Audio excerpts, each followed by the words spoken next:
So what's up? Kamusta? Ayos ba tayo dyan? So nandito tayo ngayon sa may FKM Baliwag branch para sa update natin. At meron silang available na isang unit dito.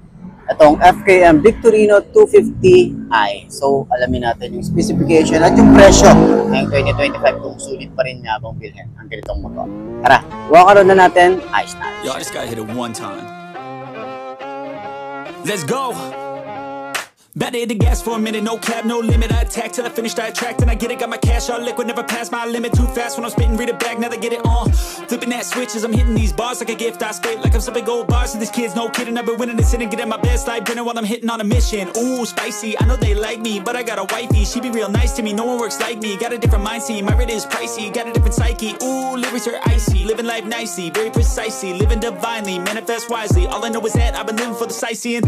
Been around the world for a visit, first class ticket. Man, I'm in it, man, I'm winning. I don't have no limit. If I want it, then I get it. If she want it, then she get it. I ain't never done finished, I'm a giver. I've been given first place. I've been winning 6 shots, head spinning, but I still keep ripping and I still keep hitting 2 ways. I'm splitting all in, I'm risking it all. Yeah, I don't ever fall. Yeah, but if I do, I get back up, stand tall. Yeah, I want it all. Yeah, a good life, I don't think small. Yeah, I'ma be big one day. See me taking off runway. My name up in lights someday. Looking at a crowd that loves me. Yeah, I came here to play.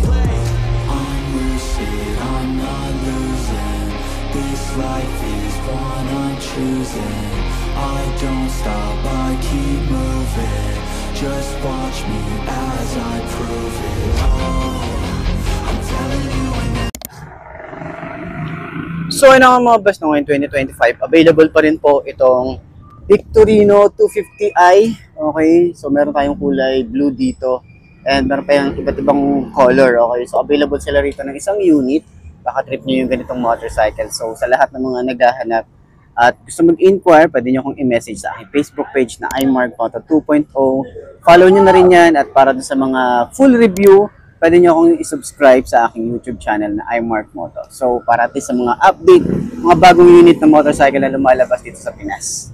So, umpisahan natin sa handlebar. Okay, maganda yung handlebar niya. Same pa rin naman, naka-upright position. Meron tayo rito na bar and side mirror. Pero mas maganda sana kung bar and side mirror niya. Same nung kay Pulsar, naka-round style. Mas okay para sa akin yan. Mas sobrang classic talaga pag gano'n yung datingan niya. Sa tank, okay, meron tayo rito malaking gas tank. Malayo na rin mararating mo bago ako magpagas dahil malaki yung full tank na ito. So, dito naman, meron tayong USB charging port. Ayan, dito sa side. Meron din tayo rito na headlight na bulb type and then pati yung ating signal light is bulb type. Pero sana dito upgrade ng konti. Baka gawin natin LED, mas maporma. Okay? So, naka-telescopic fork. Meron tayo rito dual sport na gulong. Naka-wide spoke tayo rito. And naka-disc brake and dual path caliper tayo rito. Pero sana dito, tingnan natin kung baka mag-upgrade si FKM, magkaroon ng ABS ang mga ganitong motorcycle. So, isa pa sa mga nagustuhan natin dito, itong engine niya is naka-Bitsun engine din. Maganda rin yung tunugan na ito.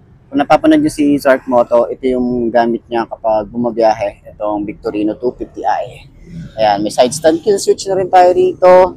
Meron tayong dual sport na gulong din sa likod. Naka-disc brake din tayo rito at single pad caliper. Ayan, so sana dito is meron din silang ABS. Naka-single shock nga rin pala to. And then sa kanyang taillight, meron tayo rito LED. Ayan.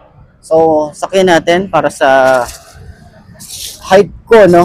Medyo nabasa kasi umuulan kanina. Sa height ko na 5'2", okay, sakyan natin. Pero hindi ko kaya itong itayo eh. Hanggang ganito lang siya. Hanggang ganito lang. Hindi ko siya kayang itayo talaga. Pero ganyan ang itsura natin. Tayo nagbabanking. Ano? Ganyan ang itsura natin.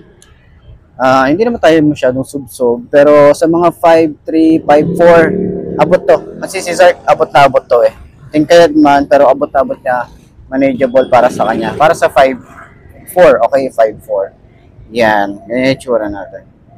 Tapos pag nagbumabanking tayo, ganyan. Ganyan ang itsura. Yan. Magaan naman eh. Magaan naman siya, pero hindi ko lang talaga maitayo kasi nga hindi ko maabot yung simento, no? Pero sa turning radius niya, hindi rin siya ganun kalawak. Yung shock na ito.